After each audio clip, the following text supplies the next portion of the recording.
차가운 대리석 바닥 위로 구두 소리가 울려 퍼졌다. 소리의 주인은 국내 굴지의 IT 기업을 이끄는 CEO 강태준이었다. 그는 이른 새벽에 집을 나섰다가 별이 총총한 밤이 되어서야 돌아오는 일상을 반복하고 있었다. 그의 집은 사람이 사는 온기보다는 잘 꾸며진 박물관처럼 차갑고 정적이었다. 아내를 잃은 후 그 집은 그에게 더 이상 안식처가 아니었다.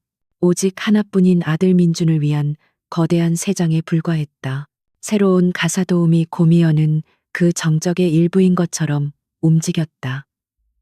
그녀는 고용된 지 일주일이 지났지만 강태준은 그녀의 얼굴을 제대로 본 기억이 없었다. 그녀는 그림자처럼 존재했고 소리 없이 자신의 일을 해냈으며 필요 이상으로 눈에 띄는 법이 없었다. 박 여사, 이 집의 모든 것을 총괄하는 집사는 그녀의 일 처리에 대해 군더더기 없이 완벽하다고 보고했다. 그에게는 그것으로 충분했다. 고미연의 시선은 대부분 바닥을 향해 있었지만 그녀의 감각은 집안의 모든 공기의 흐름까지 읽고 있었다. 그녀는 차가운 CEO의 발소리, 시계의 초침 소리, 그리고 저택 한 구석에서 들려오는 아주 작은 숨소리까지 구분할 수 있었다. 그 숨소리의 주인은 강민준이 집의 작은 주인이자 세상과 담을 쌓은 5살 배기 아이였다. 아이는 1년 전 엄마가 교통사고로 세상을 떠난 그날 이후로 단 한마디도 하지 않았다. 민주는 자신만의 세계에 갇혀 있었다. 값비싼 장난감으로 가득 찬 방에서도 아이는 낡은 곰 인형 하나만을 끌어안고 창밖을 바라보는 것이 일상이었다. 심리치료사도 언어치료사도 아이의 굳게 닫힌 마음의 문을 열지 못했다. 강태준은 아들의 침묵 앞에서 매번 무력감을 느꼈다. 그는 아들을 어떻게 대해야 할지 몰랐고 그 서툰 부성에는 값비싼 선물과 최상의 환경을 제공하는 것으로만 표현되었다. 고미연은 민준에게 억지로 다가가지 않았다. 다른 사용인들처럼 아이의 기분을 맞추려 애쓰거나 과장된 친절을 보이지도 않았다. 그녀는 그저 자신의 일을 할 뿐이었다. 하지만 그녀의 동선은 항상 민준의 주변을 맴돌았다. 아이가 거실에서 블록을 쌓고 있으면 그녀는 소리 없이 그 주변을 청소했다. 아이가 정원에서 웅크리고 앉아 있으면 그녀는 멀찍이 떨어진 곳에서 잡초를 뽑았다. 어느 날 오후 민주는 블록으로 성을 쌓다가 무너뜨리고는 울음 대신 깊은 좌절감에 빠져 있었다. 아이의 작은 어깨가 가늘게 떨렸다. 그때 고미연이 조용히 다가와 흩어진 블록 몇 개를 집어들었다. 그녀는 아무 말 없이 민준이 만들려던 성의 기초를 다시 쌓아주기 시작했다. 그녀의 손길은 빠르고 정확했으며 마치 설계도를 보고 있는 듯 망설임이 없었다. 민주는 처음으로 고개를 들어 그녀를 보았다. 고미연은 아이와 눈을 맞추지 않았다. 그녀의 시선은 오직 블록에 고정되어 있었다. 하지만 그녀의 존재는 아이에게 어떤 안정감을 주는 듯했다. 잠시 후 민주는 작은 손을 뻗어 그녀가 쌓은 기초 위에 조심스럽게 블록 하나를 얹었다. 그것이 그들의 첫 번째 소통이었다. 말없이 오직 행동으로만 이어진 교감이었다. 그날 이후 민준의 세계에 작은 균열이 생기기 시작했다. 아이는 더 이상 창밖만 바라보지 않았다. 그의 시선은 집안을 조용히 움직이는 고미연을 쫓기 시작했다. 그녀가 책을 정리하면 그 옆에 앉아 책장을 넘기는 신용을 했고, 그녀가 주방에서 요리를 준비하면 식탁 의자에 앉아 작은 발을 흔들며 그녀의 뒷모습을 지켜보았다. 고미연은 여전히 말이 없었지만 때때로 아이를 위해 과일을 예쁜 동물 모양으로 깎아주거나 그가 좋아하는 그림책을 조용히 펼쳐놓곤 했다. 박 여사는 그 미묘한 변화를 가장 먼저 눈치챘다. 새로 온 저 아가씨 뭔가 좀 달라. 도련님이 저렇게까지 누군가에게 관심을 보인 적이 없었는데 그녀는 다른 가사도우미에게 속삭였다. 고미연의 이력서는 지극히 평범했다.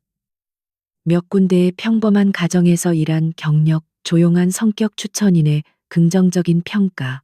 하지만 그녀의 침착함과 모든 것을 꿰뚫어 보는 듯한 깊은 눈빛은 평범한 가사 도우미의 그것과는 거리가 멀었다. 강태주는 그런 변화를 감지할 여유가 없었다. 회사에서는 중요한 인수합병건으로 하루하루가 전쟁 같았다. 그는 아들의 상태가 조금이라도 나아지기를 바랐지만 동시에 그 과정을 지켜볼 시간도 마음의 여유도 없었다. 그에게 집은 잠시 들러 옷을 갈아입고 서류를 챙겨 나가는 공간일 뿐이었다. 그는 아들의 곁을 맴도는 그림자 같은 존재 고미연을 제대로 인식조차 하지 못했다. 사건이 일어난 것은 어느 금요일 저녁이었다. 예상보다 일찍 회의가 끝난 강태주는 해가 지기 전에 저택에 도착했다. 현관에 들어서는 순간 그는 이 집에서는 좀처럼 들을 수 없는 소리를 들었다. 아이의 맑은 웃음소리였다. 그는 걸음을 멈췄다. 심장이 철렁 내려앉는 기분이었다. 그는 소리가 들려오는 정원 쪽으로 조심스럽게 발걸음을 옮겼다. 유리창 너머로 보이는 풍경은 낯설었다. 고미연이 비눗방울을 불고 있었고 민주는 그 주위를 뛰어다니며 작은 손으로 비눗방울을 터뜨리고 있었다. 아이의 얼굴에는 그동안 잊고 지냈던 순수한 기쁨이 가득했다. 무지갯빛 비눗방울이 햇살에 흩어지는 동안 아이의 웃음소리가 끊임없이 울려 퍼졌다. 강태주는 그 자리에 못 박힌 듯 서서 그 광경을 바라보았다. 고미연은 아이의 눈높이에 맞춰 몸을 낮추고 있었고 그녀의 얼굴에도 희미한 미소가 걸려 있었다. 그녀는 강태준이 자신들을 보고 있다는 사실을 눈치챘지만 아는 척하지 않았다. 그녀는 그저 민준과의 교감에 집중했다. 그 순간 강태준은 처음으로 그녀의 얼굴을 제대로 보려 애썼다. 하지만 저녁 노을의 역광 때문에 그녀의 얼굴은 여전히 흐릿한 실루엣으로만 보였다. 그날 저녁 식사 시간은 평소와는 사뭇 다른 분위기였다. 강태주는 일부러 아들 맞은편에 앉았다. 민주는 여전히 말은 없었지만 표정이 한결 밝아져 있었다. 아이는 숟가락질이 서툴렀지만 밥을 투정없이 잘 먹었다. 강태주는 아들의 변화가 낮에 본 그 가사도우미 때문이라는 것을 직감했다. 그는 무심한 척하며 주방 쪽을 힐끗 쳐다보았다. 고미연은 다른 사용인들과 섞여 조용히 자신의 일을 하고 있었다. 식사가 거의 끝날 무렵이었다. 민준이 갑자기 숟가락을 내려놓았다. 그리고는 자리에서 일어나 주방 쪽으로 아장아장 걸어갔다. 강태준과 박 여사를 비롯한 모든 사람의 시선이 아이에게 쏠렸다. 아이가 무엇을 하려는 것인지 아무도 예측할 수 없었다. 민주는 묵묵히 서류를 정리하고 있는 고미연의 앞으로 다가갔다. 고미연은 아이가 다가오는 것을 느끼고 하던 일을 멈추고 조용히 아이를 내려다보았다. 그녀의 눈빛에는 어떤 재촉이나 기대도 담겨 있지 않았다. 그저 고요한 기다림만이 있었다. 민주는 한참 동안 그녀를 올려다보았다. 아이의 작은 입술이 몇 번 달싹였다. 집안의 모든 소리가 거짓말처럼 멈췄다. 모두가 숨을 죽이고 그 작은 아이의 입술에 집중했다. 그리고 마침내 1년간의 침묵을 깨고 아이의 목소리가 터져나왔다. 그 목소리는 작았지만 거대한 저택의 모든 공간을 채울 만큼 분명하고 명확했다. 민주는 작은 손가락으로 고미연을 정확히 가리키며 말했다. 엄마, 그 한마디였다. 세상의 모든 시간이 멈춘 듯한 충격적인 한마디였다. 박 여사는 저도 모르게 입을 틀어막았다. 강태준의 손에 들려있던 포크가 쨍하는 소리를 내며 바닥으로 떨어졌다. 그의 시선은 아들이 가리키는 그 여자에게로 향했다. 그는 처음에는 아들이 말을 했다는 사실에 충격을 받았고 그 다음에는 그 단어의 의미에 정신이 아찔해졌다. 하지만 가장 큰 충격은 그 직후에 찾아왔다. 놀란 고미연이 고개를 들어 자신을 쳐다보는 순간 그는 그녀의 얼굴을 정면으로 아주 선명하게 보게 되었다. 역광이나 그림자에 가려지지 않은 그녀의 맨 얼굴. 그 얼굴은 그의 기억 속 가장 깊은 곳, 지워지지 않는 상처와 함께 봉인해 두었던 바로 그 얼굴이었다. 몇 년 전 해외 출장 중 테러리스트들의 공격을 받았을 때 목숨을 걸고 자신을 구해냈던 국정원의 전설적인 요원 섀도우. 임무 완수 후 모든 기록이 삭제되고 사망 처리되었다고 들었던 바로 그 여자였다. 강태준의 동공과 맹렬하게 흔들렸다. 그의 머릿속에서 수만 가지의 퍼즐 조각이 한꺼번에 터져나와 미친 듯이 휘돌았다. 왜 그녀가 여기에 있는가? 왜 죽었다던 그녀가 평범한 가사도우미 행세를 하고 있는가? 그리고 왜 하필 자신의 아들이 그녀를 보고 엄마라고 불렀는가?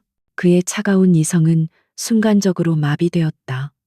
그는 자리에서 벌떡 일어나 믿을 수 없다는 표정으로 그녀를 향해 나지막이 읊조렸다. 당신은 강태준의 서재는 그의 성격만큼이나 냉정하고 절제되어 있었다.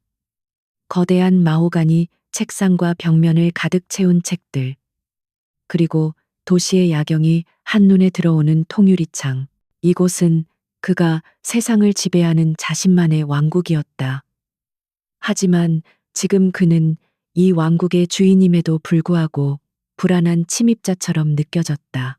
그의 맞은편에는 방금 전까지 가사도우미였던 여자 고미연이 그림자처럼 서 있었다. 식당에서의 소동 이후 그는 박 여사에게 아이를 돌보라는 짧은 명령을 내리고 그녀를 이곳으로 데려왔다.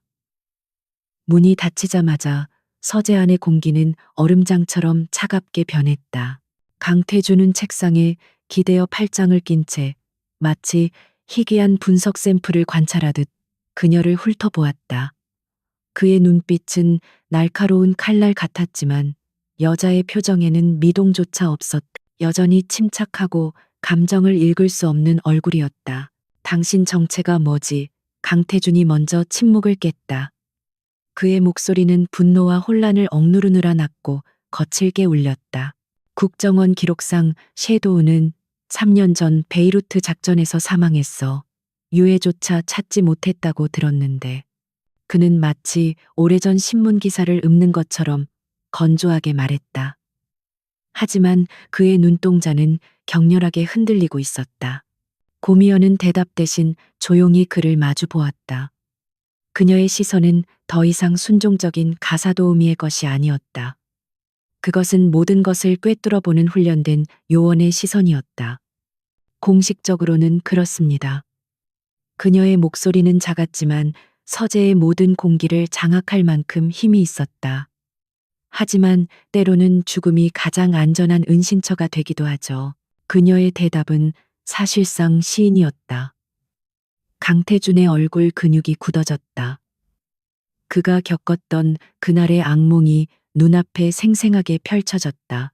총성과 비명, 그리고 화약 냄새가 자욱했던 호텔의 복도. 수많은 경호원들이 쓰러져 나가는 절체절명의 순간에 바람처럼 나타나 자신을 구했던 한 명의 요원. 그녀는 수많은 적들을 소리 없이 제압했고 자신을 안전한 곳으로 피신시킨 후 연기처럼 사라졌다. 그가 기억하는 것은 그녀의 강렬한 눈빛과 섀도우라는 코드네임 뿐이었다. 왜 하필 여기지? 수많은 장소 중에 왜 내 집에 내 아들 곁에 있는 거냐고 묻고 있잖소. 강태준은 책상을 주먹으로 내리쳤다. 묵직한 소리가 울렸지만 고미연은 눈 하나 깜짝하지 않았다. 그녀는 잠시 창밖의 야경으로 시선을 돌렸다가 다시 그에게로 고개를 돌렸다. 우연이 아닙니다. 강태준 대표님. 이것은 계산된 행동이었습니다. 계산. 그의 목소리에 노골적인 비웃음이 섞였다. 죽은 사람이 유령처럼 나타나 내 집 가사도우미 노릇을 하는 게 계산된 행동이라고 대체 무슨 꿍꿍이야. 돈인가? 아니면 다른 무언가를 노리고 접근한 건가? 그는 의심의 가시를 세웠다. CEO로서 그는 수많은 배신과 음모를 겪어왔다. 선의를 그대로 믿기에는 세상이 너무 험악하다는 것을 잘 알고 있었다. 대표님을 노렸던 자들을 기억하십니까?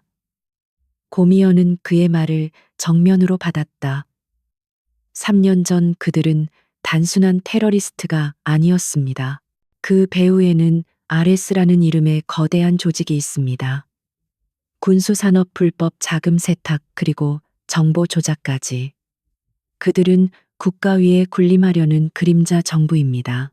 그녀의 입에서 나오는 단어들은 현실감이 없었지만 그녀의 진지한 표정은 그것이 모두 사실임을 말해주고 있었다. 강태준은 잠시 말을 잃었다. RS라는 이름은 그도 어렴풋이 들어본 적이 있었다. 기업 정보전의 세계에서 암암리에 거론되는 실체 없는 유령 같은 조직. 하지만 그것이 자신과 직접적인 연관이 있으리라고는 상상조차 하지 못했다. 그 조직이 왜 나를? 그는 말을 끝맺지 못했다. 대표님의 기업 넥서스 테크가 개발한 차세대 보안 시스템 때문입니다. 그 시스템은 RS의 정보망을 무력화시킬 수 있는 유일한 열쇠입니다. 그들은 그것을 빼앗으려 했고 대표님을 제거하려 했던 겁니다. 3년 전의 공격은 실패로 돌아갔지만 그들은 포기하지 않았습니다. 고미연은 한 걸음 그에게 다가섰다. 그녀의 움직임에는 위협적인 기색이 없었지만 강태준은 저도 모르게 몸을 긴장했다. 저는 그 작전 이후 조직의 배신으로 모든 것을 잃었습니다. 가족이 그들의 표적이 되었고 저는 죽음을 위장하고 숨어야만 했습니다. 지난 몇 년간 저는 복수를 위해서가 아니라 살아남기 위해 그들을 추적해왔습니다. 그녀의 목소리에 처음으로 희미한 감정의 균열이 보였다. 그것은 깊은 슬픔과 차가운 분노가 뒤섞인 위험한 감정이었다. 그녀는 다시 말을 이었다. 그러던 중 그들의 새로운 목표를 알게 되었습니다. 대표님을 직접 공격하는 것이 어렵다고 판단한 그들은 대표님의 가장 치명적인 약점을 노리기로 했습니다. 바로 아들 강민준 군입니다. 그 말이 나오는 순간 서재의 차가운 공기는 완전히 얼어붙었다. 강태준의 눈빛이 맹수처럼 변했다. 내 아들을.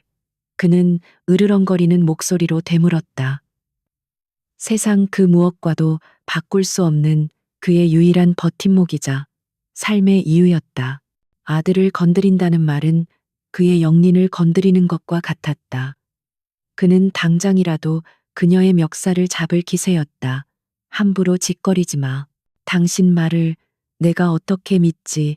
이건 당신이 꾸며낸 소설일 수도 있어. 그렇지 않다는 걸 곧 알게 되실 겁니다.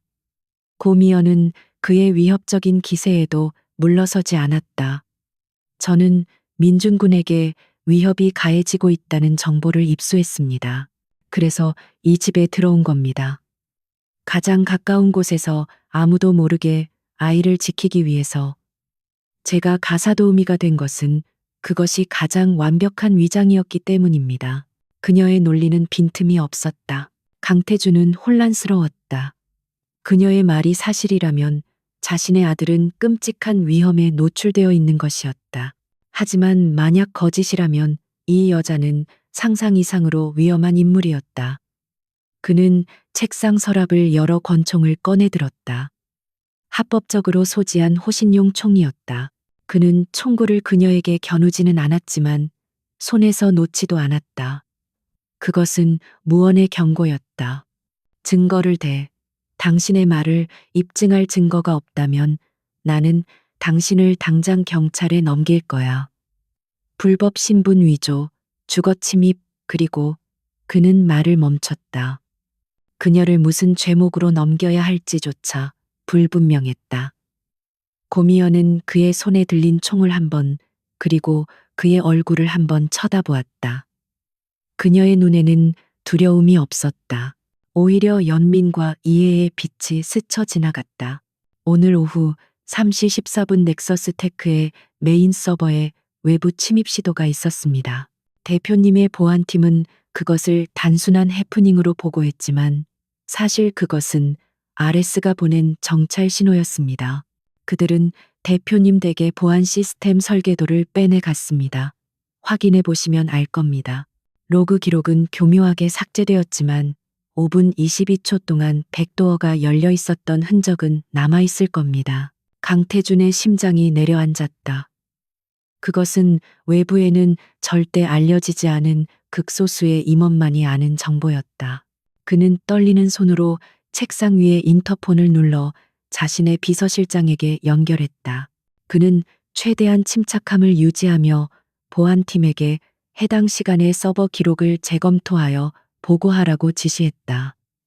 수화기 너머로 비서실장의 당황한 목소리가 들려왔다.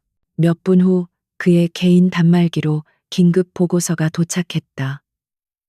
고미연의 말은 정확했다. 5분 22초. 그의 철옹성 같던 보안 시스템에 누군가 침입했다가 사라진 흔적이 발견되었다. 보안팀은 원인조차 파악하지 못하고 있었다. 강태준은 단말기를 든 손을 천천히 내렸다. 그의 이마에 식은땀이 배어나왔다. 그는 고미연을 다시 바라보았다. 이제 그녀는 더 이상 정체불명의 침입자가 아니었다. 그녀는 끔찍한 진실을 가져온 예언자처럼 보였다. 당신은 대체 어디까지 알고 있는 거지? 그의 목소리에는 아까와 같은 분노 대신 통제할 수 없는 미지의 위협에 대한 두려움이 섞여 있었다. 그들은 이미 움직이고 있습니다. 고미연은 그의 동요를 놓치지 않고 말을 이었다. 그리고 저는 그들로부터 민준군을 지킬 겁니다.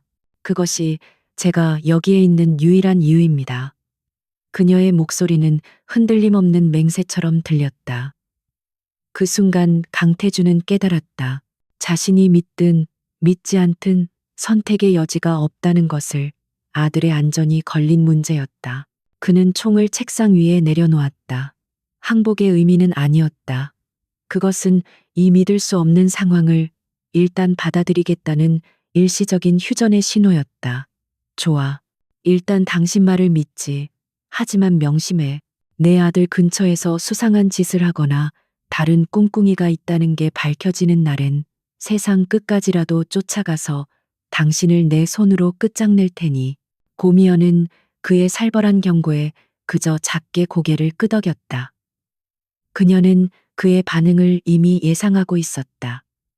제 모든 행동은 대표님께 보고될 겁니다. 그리고 저는 더 이상 가사도우미가 아닙니다. 지금 이 순간부터 저는 민준군의 보디가드입니다. 그녀는 자신의 역할을 분명히 선언했다. 주종 관계는 끝났다. 이제 그들은 아슬아슬한 공생관계의 파트너가 된 것이다. 서재의 문이 열리고 고미연이 먼저 밖으로 나갔다. 강태준은 잠시 그 자리에 서서 복잡한 생각에 잠겼다. 그의 평화롭고 질서정연했던 세계는 오늘 밤을 기점으로 완전히 무너져 내렸다. 그는 창가로 다가가 아들의 방을 내려다보았다. 불이 꺼진 방 창문 너머로 박 여사가 아이를 재우고 나오는 모습이 보였다. 그리고 그 방문 앞을 고미연이 그림자처럼 묵묵히 지키고 서 있었다. 그의 아들은 이제 세상에서 가장 위험한 비밀을 가진 여자에 의해 보호받게 된 것이다. 다음 날 아침 강태준의 저택에는 보이지 않는 경계선이 그어졌다. 고미연은 더 이상 회색 유니폼을 입지 않았다. 그녀는 간편하고 활동적인 검은색 옷차림으로 강민준의 한 걸음 뒤에서 그림자처럼 움직였다. 그녀의 존재감은 이전보다 훨씬 뚜렷해졌지만 동시에 더 해독하기 어려운 수수께끼가 되었다. 박 여사를 비롯한 사용인들은 어젯밤의 소동과 갑작스러운 변화에 대해 수군거렸지만 강태준의 서늘한 함구령 앞에 누구도 감히 질문을 던지지 못했다. 강태준은 자신의 보안팀에게 강민준 군의 심리 안정을 위한 특수 경호 전문가라는 모호한 설명을 내놓았다. 하지만 그 자신조차도 그 설명의 절반도 믿지 못했다. 그는 사무실에 앉아 모니터를 통해 집안의 모든 CCTV를 지켜보았다. 화면 속 고미연의 모든 움직임은 군더더기 없이 절제되어 있었다. 그녀는 민준이 아침을 먹기 전 음식을 먼저 확인했고, 아이가 정원으로 나설 때면 창문과 담벼락의 사각지대를 먼저 살폈다. 그녀의 행동은 평범한 경호원의 그것을 넘어 마치 적진에 침투한 특수 요원처럼 치밀했다. 그의 이성은 여전히 경고 신호를 보내고 있었다. 이 모든 것이 그녀가 꾸민 정교한 연극일 수도 있다는 의심이 꼬리를 물었다. 그는 국내 최고의 정보회사를 고용해 고미연이라는 여자의 뒷조사를 지시했지만 돌아온 보고서는 허무할 정도로 깨끗했다. 그녀의 과거는 마치 누군가 의도적으로 지워버린 것처럼 아무런 흔적도 남아있지 않았다. 이는 역설적으로 그녀가 섀도우라는 주장을 뒷받침하는 증거가 되었다. 강태준은 거대한 미스터리 앞에 선 기분이었다. 첫 번째 이상 신호는 아주 사소한 것에서부터 시작되었다. 그날 오후 박 여사가 민준의 놀이방을 청소하다가 2층 창문이 살짝 열려 있는 것을 발견했다. 분명 아침에 환기를 시킨 후 잠갔던 창문이었다. 어머, 이상하네. 바람이 세게 불었나. 그녀는 대수롭지 않게 중얼거리며 창문을 다시 잠갔다. 하지만 그 순간 놀이방에 들어서던 고미연은 그 말을 놓치지 않았다. 그녀의 시선이 날카롭게 창문으로 향했다. 고미연은 창문으로 다가가 잠금 장치를 확인했다. 억지로 연 흔적은 없었다. 하지만 그녀는 창틀 아래쪽에서 맨눈으로는 거의 보이지 않는 미세한 흠집을 발견했다. 일반적인 먼지가 아니라 특수한 등반 장비에 의해 생긴 자국일 가능성이 있었다. 그녀는 아무 말 없이 자신의 소형 단말기로 그 부분을 촬영했다. 그녀의 감각이 위험 신호를 보내고 있었다. 이것은 실수가 아니라 누군가 남기고 간 명함이었다. 강태준은 저녁에 그 사실을 보고받았다. 그의 보안팀장은 CCTV 기록을 확인한 후 해당 시간대에 몇 초간의 노이즈가 있었지만 이는 낡은 장비의 흔한 오류일 뿐이라고 결론 내렸다. 대표님, 너무 예민하게 반응하실 필요 없습니다. 이 저택의 보안 시스템은 완벽합니다. 그의 자신감 넘치는 보고에도 불구하고 강태준의 마음속 불안감은 가시지 않았다. 고미연의 경고가 그의 뇌리에서 떠나지 않았다. 며칠 후 두 번째 사건이 일어났다. 이번에는 훨씬 더 개인적이고 심리적인 방식이었다.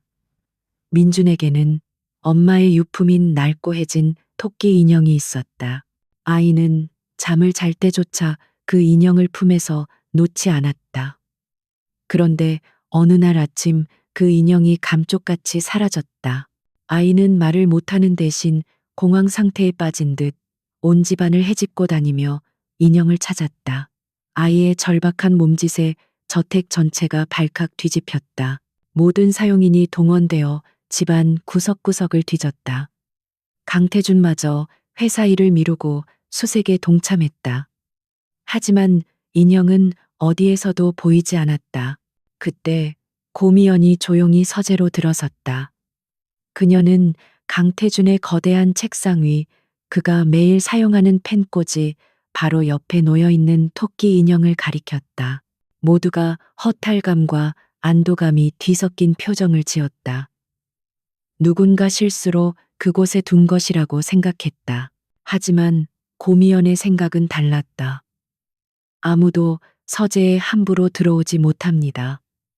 특히 대표님의 책상은 금지 구역이죠. 그녀의 목소리는 차분했지만 그 안에는 강철 같은 확신이 담겨 있었다. 이건 메시지입니다. 우리는 네가 가장 아끼는 것에 언제든 손댈 수 있다는 경고입니다. 그녀의 말에 강태준의 등줄기에 소름이 돋았다. 그는 인형이 놓여 있던 자리를 쳐다보았다. 그곳은 외부인이 가장 접근하기 어려운 그의 권력의 심장부였다. 그날 이후 민준의 상태는 급격히 나빠졌다. 아이는 다시 깊은 침묵 속으로 빠져들었고 이제는 고미연의 곁에서 한시도 떨어지려 하지 않았다. 작은 소리에도 경기를 일으키며 그녀의 옷자락을 붙잡았다. 강태준은 아들의 고통스러운 모습을 지켜보며 보이지 않는 적에 대한 분노와 무력감에 휩싸였다. 고미연의 존재는 이제 의심의 대상이 아니라 유일한 희망의 밧줄처럼 느껴졌다. 고미연은 더 이상 기다릴 수 없다고 판단했다. 그녀는 강태준의 허락을 받아 저택의 모든 보안 시스템을 점검하기 시작했다. 그녀는 보안 팀장과 그의 팀원들을 형식적으로 대동했지만 실제 조사는 혼자만의 방식으로 진행했다. 그녀는 일반적인 탐지기로는 찾아낼 수 없는 주파수를 찾는 특수 장비를 사용했고 벽과 천장의 모든 틈새를 샅샅이 훑었다. 그녀의 집요한 수색은 마침내 결실을 보았다.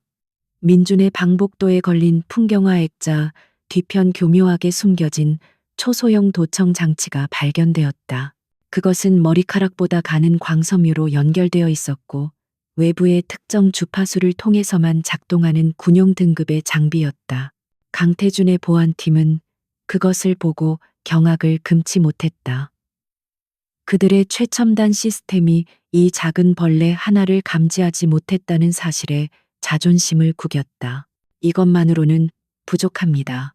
고미연은 도청 장치를 핀셋으로 집어들며 말했다.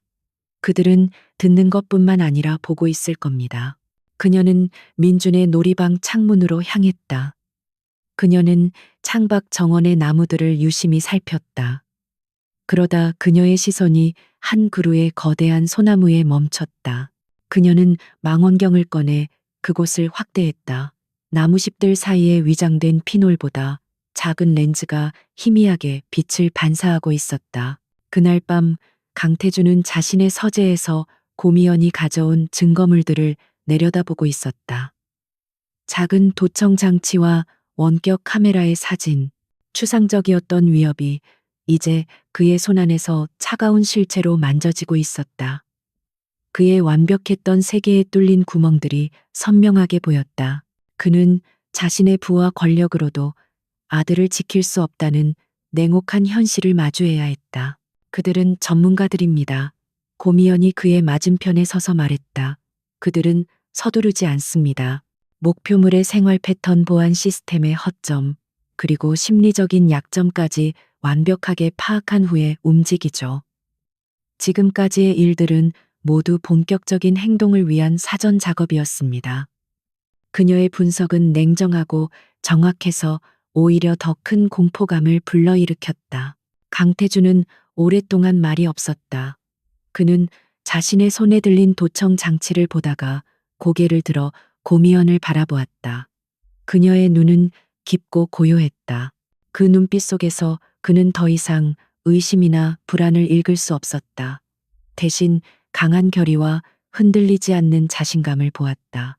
그는 마침내 자신의 패배를 인정해야 했다. 이 싸움은 그가 아는 방식으로는 이길 수 없는 전쟁이었다. 어떻게 하면 되지? 마침내 그가 입을 열었다. 그의 목소리에는 체념과 함께 그녀에게 모든 것을 의지하겠다는 뜻이 담겨 있었다. 그것은 오만한 CEO 강태준이 평생 누구에게도 해본 적 없는 질문이었다. 그는 처음으로 자신의 통제권을 다른 사람에게 넘기기로 결심했다. 고미연은 그의 변화를 감지했다. 이것이 진정한 공조의 시작이었다. 우선 이 집의 모든 보안 시스템을 교체해야 합니다. 그들의 눈과 귀를 멀게 만들어야 합니다. 그리고 이제부터는 수비만 할 수 없습니다. 우리가 먼저 그들을 끌어내야 합니다. 그녀의 목소리에는 반격의 의지가 서려 있었다. 강태준은 고개를 끄덕였다. 그는 인터폰을 들어 보안 팀장에게 연결했다. 지금부터 이 저택의 모든 보안 관련 권한을 고미연 씨에게 일임한다. 그녀의 지시에 무조건 따르도록. 이의를 제기하는 자는 즉시 해고야. 그의 단호한 목소리에 보안팀장은 아무런 대꾸도 하지 못했다. 보이지 않는 위협은 이제 수면 위로 드러났고 거대한 폭풍 전야의 긴장감이 저택을 감돌기 시작했다. 넥서스 테크의 펜트하우스 사무실 통유리창 너머로 서울의 스카이라인이 발밑에 펼쳐져 있었다. 윤석호 이사는 값비싼 시가 연기를 우아하게 뿜어내며 도시의 정복자처럼 그 풍경을 내려다보았다. 그의 앞에는 며칠간의 감시 활동이 담긴 보고서가 놓여 있었다. 보고서의 내용은 실망스러웠다.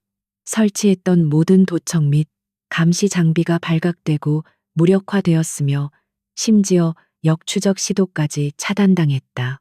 가사도움이라. 윤석호는 낮은 목소리로 읊조렸다. 그의 입가에 걸린 미소는 흥미와 짜증이 뒤섞인 기묘한 것이었다. 처음에는 강태준이 아들을 위해 고용한 평범한 경호원이겠거니 생각했다. 하지만 보고서에 묘사된 여자의 대처 방식은 일개 경호원의 수준을 아득히 뛰어넘고 있었다. 그녀는 마치 자신들과 같은 종류의 그림자처럼 움직이고 있었다. 예측할 수 없는 변수의 등장이었다. 그는 시가를 재떨이에 비벼끄며 생각에 잠겼다. 강태준을 무너뜨리려는 그의 계획은 수년간에 걸쳐 치밀하게 준비된 것이었다. 강태준의 아내를 사고로 위장해 제거하여 그의 정신을 흐트리고 이제는 그의 유일한 약점인 아들을 이용해 그를 완전히 무너뜨릴 생각이었다. 하지만 이 정체불명의 여자 때문에 계획에 차질이 생겼다. 물리적인 침투와 심리적 압박만으로는 부족하다는 결론에 이르렀다. 플랜 B를 시작하지. 그는 인터폰을 눌러 비서에게 지시했다. 이사회 임시 소집을 준비해. 그리고 오로라 프로젝트 관련 자료를 내게 가져오게. 그의 눈빛이 차갑게 빛났다. 이제는 전장을 집안에서 회사로 옮겨야 할 때였다.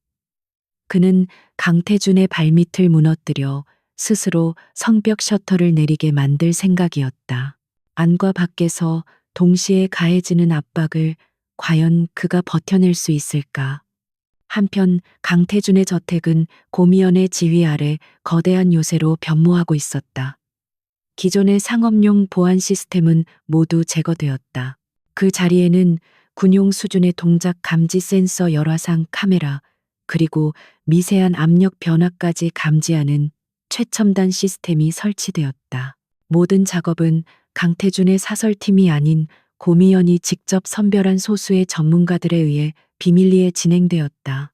강태준은 그 과정을 묵묵히 지켜보았다. 그는 자신이 수십억을 들여 구축한 시스템이 그녀의 눈에는 어린애 장난감처럼 보였다는 사실에 씁쓸함을 느꼈다. 그와 고미연의 대화는 점차 늘어났다. 하지만 그 대화에는 사적인 감정이 배제된 채 오직 위협 분석과 대응 전략에 대한 논의만이 오고 갔다.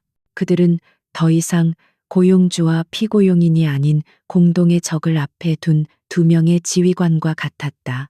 그들은 잠시 물러나 있을 겁니다. 자신들의 흔적이 노출되었으니 이제 다른 방식을 찾겠죠. 고미연이 새로 설치된 통합 보안 모니터를 보며 말했다. 가장 가능성이 높은 것은 대표님을 외부에서부터 고립시키는 전략입니다. 그녀의 예측은 놀라울 정도로 정확했다. 바로 다음 날 윤석호의 공격이 시작되었다. 넥서스 테크의 야심작인 오로라 프로젝트의 핵심 기술 데이터가 경쟁사로 유출되었다는 뉴스가 터져나왔다. 회사는 발칵 뒤집혔고 주가는 폭락하기 시작했다. 내부 감사팀이 꾸려졌지만 조작된 증거들은 모두 프로젝트의 총책임자인 강태준을 향하고 있었다. 마치 그가 회사를 팔아넘기기 위해 일부러 정보를 유출한 것처럼 보였다. 강태준은 사면 초가에 몰렸다. 이사회에서는 그의 경영 능력에 대한 의문이 제기되었고 평생을 바쳐 일군 회사에서 쫓겨날 위기에 처했다. 그는 밤낮으로 사태를 수습하기 위해 뛰어다녔지만 보이지 않는 손이 모든 것을 방해하고 있는 듯했다. 그는 집에서의 위협과 회사에서의 위기를 별개의 문제로 생각하며 극심한 스트레스에 시달렸다. 그날 밤 녹초가 되어 서재로 돌아온 그에게 고미연이 다가왔다. 그녀는 그가 마실 차를 내밀며 조용히 입을 열었다. 우연이라고 생각하십니까? 그녀의 질문에 강태준은 신경질적으로 대답했다. 지금 회사 일로 머리가 터질 것 같으니 다른 이야기는 나중에 합시다. 그는 그녀가 자신의 영역을 침범하는 것이 불쾌했다. 집의 보안이 뚫린 시점과 회사의 기밀이 유출된 시점이 거의 일치합니다. 그리고 두 사건 모두 대표님을 심리적으로 그리고 사회적으로 궁지에 몰아넣고 있습니다. 그녀는 그의 반응에 아랑곳하지 않고 자신의 분석을 이어나갔다. 이 모든 일의 배후에 있는 자는 대표님을 아주 잘 아는 인물일 겁니다. 그리고 이 모든 일로 가장 큰 이득을 보는 사람이 누구인지 생각해 보셔야 합니다. 고미연의 말은 찬물처럼 그의 머리를 식혔다. 그는 그제야 흩어져 있던 퍼즐 조각들이 하나의 그림을 그리고 있다는 것을 깨달았다. 만약 자신이 물러난다면 누가 그 자리를 차지하게 될까? 그의 머릿속에 한 사람의 얼굴이 떠올랐다. 언제나 온화한 미소 뒤에 날카로운 야심을 숨기고 있던 남자 윤석호 이사.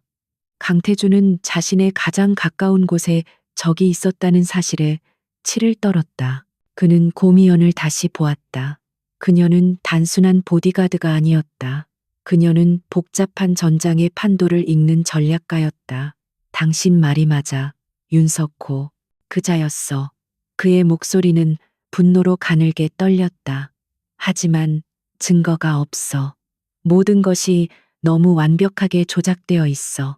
그는 무력감을 느꼈다. 증거가 없다면 만들면 됩니다. 아니, 숨겨진 증거를 찾아내야죠. 고미연의 눈빛이 빛났다. 대표님은 그의 회사 내 동선을 알고 계십니다.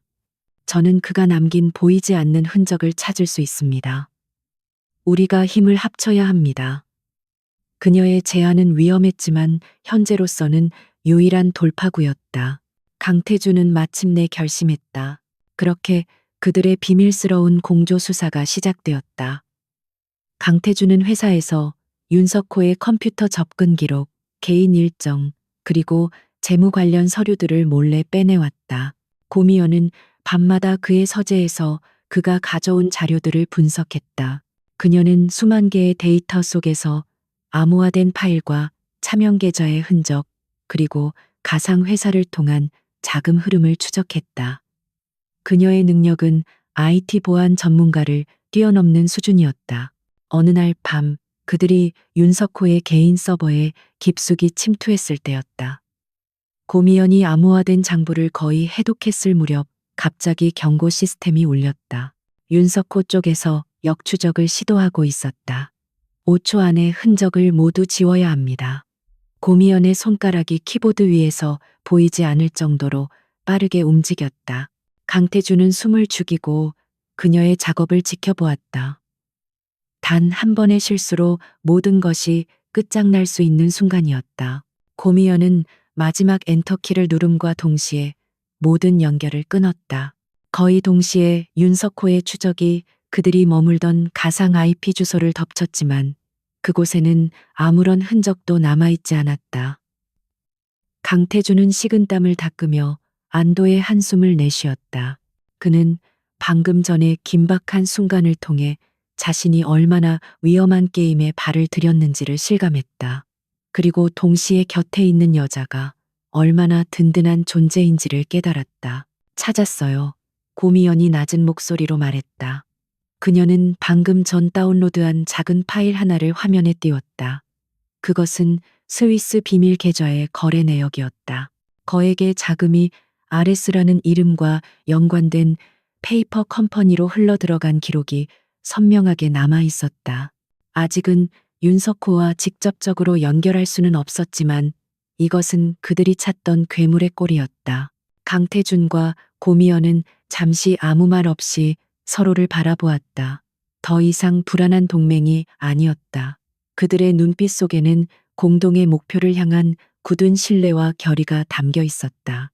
방어만 하던 게임은 끝났다. 이제 그들은 보이지 않는 적의 심장을 향해 칼을 겨눌 준비를 마쳤다. 길고 위험한 반격의 서막이 오르고 있었다. 윤석호는 자신의 개인 서버에 남겨진 아주 미세한 디지털 입자를 발견했다. 흔적은 지워졌지만 침입자가 머물렀던 공간에는 주변과 다른 미묘한 진공 상태가 남아 있었다. 그는 쓴웃음을 지었다. 상대는 보통 내기가 아니었다. 강태준 혼자서는 절대 불가능한 일. 그 여자 고미연이라는 유령의 솜씨가 분명했다. 그는 위협을 느낌과 동시에 체스판에 새로운 말이 등장한 것에 대한 희열을 느꼈다. 그는 즉시 새로운 전략을 구상했다. 강하고 단단한 연결고리는 외부의 힘으로는 끊기 어렵다. 하지만 내부에서부터 시작된 의심이라는 녹은 가장 견고한 쇠사슬마저 부식시킬 수 있다. 그는 강태준과 그 여자 사이의 신뢰를 깨뜨리기로 결심했다. 그의 손가락이 키보드 위에서 춤을 추기 시작했다. 그는 자신이 통제하는 유령 회사와 제3국의 은행 계좌 사이에 오고 간 자금 거래 내역을 조작했다. 치밀한 위조 작업 끝에 그는 마지막 단계를 실행했다. 조작된 거래 내역의 종착지인 그 은행 계좌의 소유주 정보. 그는 거기에 자신이 과거 정보기관을 통해 알아냈던 지금은 폐기된 섀도우의 위장 신분 중 하나의 이름을 심어 넣었다. 그리고는 마치 내부 고발자가 흘린 정보인 것처럼 암호화된 이메일을 강태준이 추적 가능한 경로에 교묘하게 흘려보냈다. 미끼는 던져졌다. 강태준과 고미연은 며칠 밤낮으로 이어진 추적 끝에 마침내 그 이메일을 발견했다. 그것은 윤석호의 비자금 흐름을 알려주는 결정적인 단서처럼 보였다.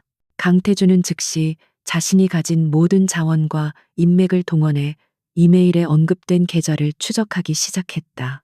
그는 고미연에게 이 사실을 알리며 드디어 윤석호의 꼬리를 잡게 되었다고 흥분했다. 하지만 고미연의 표정은 어두웠다. 너무 쉽습니다. 그녀가 모니터를 보며 나지막이 말했다. 윤석호 같은 자가 이렇게 허술한 흔적을 남겼을 리가 없습니다. 이건 함정일 가능성이 높습니다. 그녀의 경고에 강태준의 얼굴이 굳어졌다. 지금 나보다 당신의 직감을 믿으라는 겁니까? 이건 명백한 증거가 될 수 있어. 의심이 많은 건 좋지만 기회 앞에서 망설이는 건 어리석은 짓이야. 며칠 후 강태준은 해외의 정보원을 통해 계좌 소유주의 신상 정보를 받아보았다. 그는 떨리는 손으로 파일을 열었다. 화면에 뜬 이름과 사진을 확인하는 순간 그의 세상이 무너져 내리는 듯했다. 그곳에는 고미연이 과거에 사용했던 위장 신분이 명확하게 기록되어 있었다. 윤석호의 비자금이 결국 그녀에게로 흘러 들어간 것처럼 보였다. 그의 머릿속에서 모든 것이 재구성되었다. 그녀가 자신의 집에 접근한 이후 아들의 마음을 얻은 것, 그리고 윤석호를 조사하자고 제안했던 모든 행동들이 거대한 기만극의 일부처럼 느껴졌다. 그녀는 아레스가 보낸 이중 스파이였던 것이다. 처음부터 자신을 속이고 가장 깊은 곳까지 침투해 모든 것을 빼앗으려 했던 것이다. 배신감에 심장이 얼어붙는 것 같았다. 그날 밤 그는 서재에서 고미연을 마주했다. 그는 아무 말 없이 그녀의 앞에 조사 결과가 담긴 태블릿을 던졌다. 고미연은 화면의 내용을 확인하고는 짧은 한숨을 내쉬었다. 그녀는 이런 상황을 예상하고 있었다. 설명할 수 있습니다.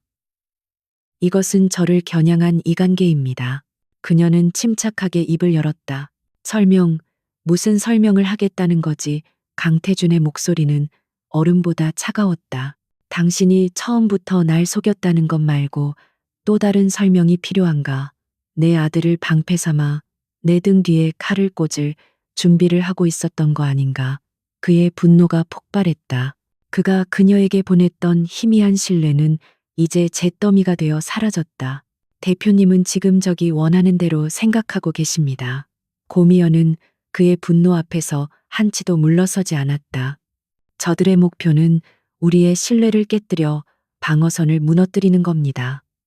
지금이야말로 그들이 행동할 최적의 시기입니다. 그녀의 간절한 설득에도 불구하고 강태준의 귀에는 아무것도 들리지 않았다.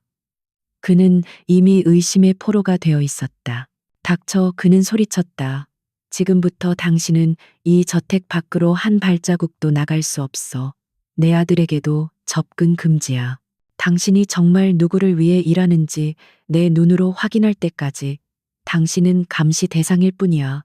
그는 보안팀에게 그녀의 모든 통신 장비를 압수하고 그녀의 방을 감시하라고 명령했다.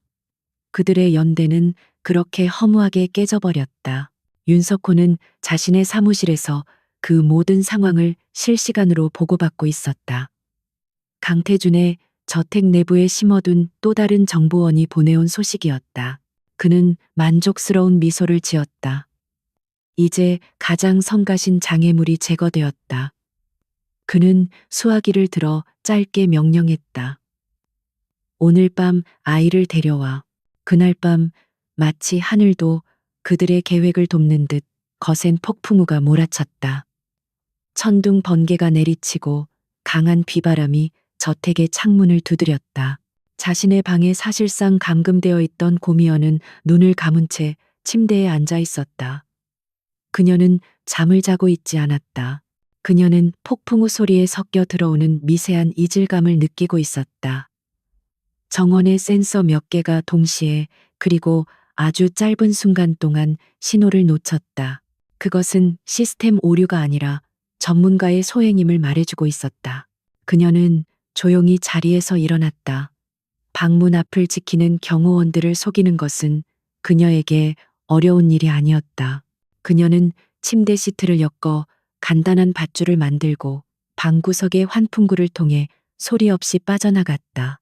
어둡고 좁은 환풍구 통로를 기어가며 그녀는 건물의 전체 구조와 적들의 예상 침투 경로를 머릿속으로 그렸다. 그 시각 검은 복면을 쓴 5명의 괴한이 유령처럼 저택 내부로 잠입하고 있었다. 그들은 강태준의 보안팀을 소리 없는 특수 장비로 순식간에 제압했다. 그들의 목표는 오직 하나, 2층 끝에 있는 강민준의 방이었다. 강태준은 서재에서 고미연에 대한 배신감과 아들에 대한 걱정으로 술을 마시고 있다가 복도의 비상등이 깜빡이는 것을 보고서야 상황을 파악했다. 그가 다급히 총을 들고 방을 나섰을 때는 이미 늦어 있었다. 괴한 2명이 민준의 방문을 열어젖혔다. 침대에서 자고 있던 아이는 놀라 비명을 질렀다. 그때 방 안의 옷장에서 그림자 하나가 튀어나왔다. 고미연이었다. 그녀는 손에 무기 하나 없었지만 그녀의 몸 자체가 가장 강력한 무기였다. 그녀는 첫 번째 괴한의 목을 팔로 감아 순식간에 의식을 잃게 만들고 그가 들고 있던 단검을 빼앗아 2번째 괴한의 허벅지를 찔렀다. 복도에서 나머지 괴한들이 몰려왔다. 강태준이 그들을 향해 총을 쏘았지만 훈련된 그들에게는 큰 위협이 되지 못했다. 한 명이 강태준에게 달려드는 순간 고미연이 방에서 뛰쳐나와 그의 등을 발로 찼다. 좁은 복도에서 격렬한 육탄전이 벌어졌다. 고미연은 마치 춤을 추듯 적들의 공격을 피하며 그들의 관절과 급소를 정확하게 타격했다. 하지만 수정 열쇠는 어쩔 수 없었다. 한 괴한이 휘두른 곤봉에 그녀의 어깨를 맞았다. 극심한 고통이 밀려왔지만 그녀는 비명 한 번 지르지 않았다. 그녀는 오히려 그 순간을 이용해 상대의 품으로 파고들어 그의 무기를 빼앗고 머리를 벽에 쳐박았다. 마지막 남은 괴한이 당황한 틈을 타 아이를 향해 손을 뻗는 순간 고미연은 부상당한 몸을 날려 그의 앞을 막아섰다. 그리고 그의 심장을 향해 팔꿈치를 정확하게 내리꽂았다. 모든 상황은 불과 몇 분 만에 종료되었다. 복도에는 신음하는 괴한들이 쓰러져 있었고 고미연은 피를 흘리는 어깨를 부여잡은 채 민준의 방문 앞을 막아서 있었다. 그녀의 등 뒤에서는 겁에 질린 민준이 울고 있었다. 강태준은 총을 든 채 그 광경을 멍하니 바라보았다. 자신이 의심하고 경멸했던 여자가 방금 자신의 목숨과 아들의 목숨을 구한 것이다. 태블릿 속의 데이터 따위는 아무런 의미도 없는 휴지 조각처럼 느껴졌다. 그의 의심은 이제 스스로에 대한 혐오와 그녀에 대한 깊은 죄책감으로 변해 있었다. 고미연은 그를 돌아보지 않았다. 그녀의 시선은 오직 쓰러진 적들과 울고 있는 아이에게 고정되어 있었다. 그녀의 충성심은 피로 증명되었다. 깨어졌던 신뢰는 이전보다 훨씬 더 단단하고 견고하게 두 사람의 마음속에 다시 자리 잡기 시작했다. 폭풍우가 휩쓸고 간 저택의 복도는 처참한 전투의 흔적을 고스란히 간직하고 있었다. 강태주는 쓰러진 괴한들을 넘어 아들을 감싸 안은 채 버티고 서 있는 고미연에게 다가갔다. 그녀의 검은 옷은 어깨에서 흘러내리는 붉은 피로 젖어 있었지만 그녀의 자세는 조금도 흐트러짐이 없었다. 그의 심장을 짓누르던 의심의 무게는 이제 날카로운 죄책감이 되어 그의 숨통을 조였다. 미안하오. 정말 미안하오. 강태준의 목소리는 심하게 잠겨 있었다. 그는 그녀의 부상당한 어깨에 손을 대려다 차마 닿지 못하고 허공에서 멈췄다. 그의 눈에는 평생 누구에게도 보인 적 없던 깊은 후회와 미안함이 담겨 있었다. 민주는 울음을 그치고 작은 손으로 고미연의 팔을 꼭 붙잡았다. 아이의 눈에도 그녀를 향한 걱정이 가득했다.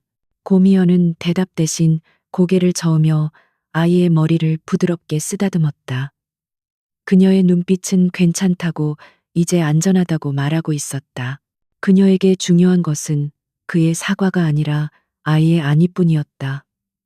잠시 후 강태준이 비밀리에 호출한 그의 직속 해결사 팀이 도착했다. 그들은 신속하고 조용하게 쓰러진 괴한들을 처리하고 전투의 모든 흔적을 지워나갔다. 이 밤의 일은 세상에 존재하지 않았던 일이 될 터였다. 강태준은 직접 구급상자를 가져와 그녀의 상처를 치료하기 시작했다. 그는 군 복무 시절 익혔던 응급처치술로 조심스럽게 그녀의 어깨를 소독하고 붕대를 감았다. 딱딱하게 굳은 그의 손길은 서툴렀지만 그 안에는 진심 어린 마음이 담겨 있었다. 고미연은 그의 처치를 묵묵히 받았다. 둘 사이에는 어떤 말도 오가지 않았지만 침묵 속에서 깨어졌던 신뢰가 더 단단하게 재건되고 있었다. 다시는 당신을 의심하는 일은 없을 거요. 모든 처치가 끝난 후 강태준이 나지막이 말했다. 그것은 단순한 약속이 아니라 그의 모든 것을 건 맹세였다. 고미연은 그제야 그를 제대로 마주 보았다. 알고 있습니다. 그녀의 짧은 대답에는 그의 사과를 받아들인다는 의미와 다시는 그런 실수가 용납되지 않을 것이라는 경고가 동시에 담겨 있었다. 그들은 이제 진정한 의미의 파트너가 되었다. 완전한 신뢰가 형성되자 강태준은 자신의 가장 깊은 상처를 그녀에게 드러내기로 결심했다. 그는 고미연을 자신의 서재로 데려갔다. 그리고 책상 위에 놓인 액자 하나를 집어들었다. 액자 속에는 햇살처럼 환하게 웃고 있는 한 여인의 사진이 담겨 있었다. 그의 아내 차유진이었다. 내 아내요. 그의 목소리는 추억의 무게에 짓눌려 있었다. 그는 1년 전 그날의 이야기를 꺼내놓았다. 비가 억수같이 쏟아지던 밤 아내가 운전하던 차가 가드레일을 들이받고 절벽 아래로 추락했다는 소식. 경찰은 빗길 과속과 브레이크 파열로 인한 단순 사고로 결론 내렸다. 하지만 그는 단 한순간도 그 결론을 믿지 않았다. 아내는 누구보다 조심스러운 운전자였소. 그리고 사고 현장은 아내가 평소에 다니던 길이 아니었지. 모든 것이 너무나 부자연스러웠어. 그는 경찰 보고서와 차량 감식 보고서, 그리고 아내의 부검 보고서까지 모두 그녀에게 보여주었다. 서류들은 먼지가 쌓인 채 그의 책상 서랍 깊은 곳에 보관되어 있었다. 그것은 지난 1년간 그를 괴롭혀온 풀리지 않는 의혹의 증거물들이었다.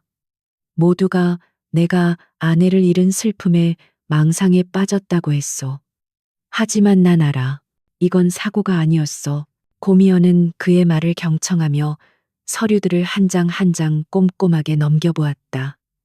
그녀의 눈빛은 슬픔에 빠진 남편을 위로하는 눈빛이 아니었다. 그것은 차가운 단서들 속에서 진실의 조각을 찾아내려는 분석가의 눈빛이었다. 그녀는 경찰이 지나쳤던 사소한 부분들, 감식반이 무시했던 미세한 불일치들을 하나도 놓치지 않고 머릿속에 기록했다. 그녀의 시선이 한 장의 사진에 멈췄다. 사고 현장 근처에 교통 카메라에 찍힌 흐릿한 화질의 사진이었다. 경찰은 단순히 지나가는 차량이라고 판단했지만 고미연은 달랐다. 그녀는 사진을 최대한 확대한 후 이미지 분석 프로그램을 이용해 노이즈를 제거했다. 그러자 어둠 속에 숨어 있던 차량의 희미한 윤곽이 드러났다. 특정 연도의 검은색 세단, 그리고 번호판의 일부. 그것만으로는 부족했지만 중요한 첫 번째 단서였다. 다음으로 그녀는 차량 감식 보고서에 집중했다. 브레이크 오일이 유출된 것으로 기록된 파이프의 파열 단면. 보고서는 노후화로 인한 균열이라고 명시했지만 고미연이 보기에는 달랐다. 그녀는 금속공학에 대한 전문 지식을 바탕으로 파열 단면에 남아있는 미세한 입자가 고열에 의해 급속도로 냉각되었을 때 생기는 특징임을 간파했다. 이것은 자연적인 파열이 아니라 누군가 의도적으로 작은 폭발 장치를 사용했다는 증거였다. 아내 되시는 분이 사고 당일 누구를 만나기로 하셨는지 기억하십니까? 고미연이 날카롭게 물었다. 강태준은 기억을 더듬었다. 그날 회사 내부 감사팀의 김 부장과 개인적인 약속이 있다고 했었소. 하지만 김 부장은 그날 이후 갑자기 업무 태만을 이유로 윤석호 이사에 의해 해고당했지. 그때는 이상하게 생각하지 못했는데 고미연의 머릿속에서 모든 조각들이 맞춰지기 시작했다. 그녀는 즉시 강태준이 확보했던 윤석호의 자금 흐름 내역을 다시 분석했다. 그리고 마침내 찾아냈다. 아내의 사고가 있기 일주일 전 윤석호의 유령 회사에서 거액의 돈이 한 계좌로 송금된 기록. 그 계좌의 주인은 교통사고 전문 해결사로 암흑가에서 악명 높은 인물이었다. 진실은 끔찍했다. 강태준의 아내 차유진은 윤석호의 비리나 혹은 RS와의 연관성을 눈치챘던 것이다. 그녀는 내부 감사팀을 통해 그 사실을 확인하려 했고 그것을 알아차린 윤석호가 그녀를 제거한 것이었다. 1년간 그를 괴롭혔던 단순한 의혹은 이제 피비린내 나는 살인의 진실로 변해 있었다. 고미연은 자신이 찾아낸 모든 증거와 분석 결과를 강태준 앞에 펼쳐놓았다. 사고 차량의 사진, 브레이크 파이프의 분석 데이터, 해고된 김 부장의 행적, 그리고 윤석호의 자금 거래 내역. 모든 증거는 단 한 사람, 윤석호를 범인으로 지목하고 있었다. 강태준은 말을 잃은 채 차갑게 식어버린 진실을 마주했다. 그의 슬픔은 이제 모든 것을 불태워버릴 듯한 거대한 분노로 변했다. 그는 아내의 사진이 담긴 액자를 들어 가만히 쓸어보았다. 그의 눈빛은 더 이상 슬픔에 젖어 있지 않았다. 그곳에는 얼음처럼 차갑고 강철처럼 단단한 결의가 서려 있었다.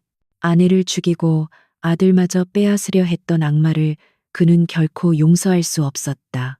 단순히 그의 죄를 밝혀내는 것만으로는 부족해. 강태준이 낮은 목소리로 말했다. 그 목소리는 지옥의 밑바닥에서 울려오는 것처럼 섬뜩했다.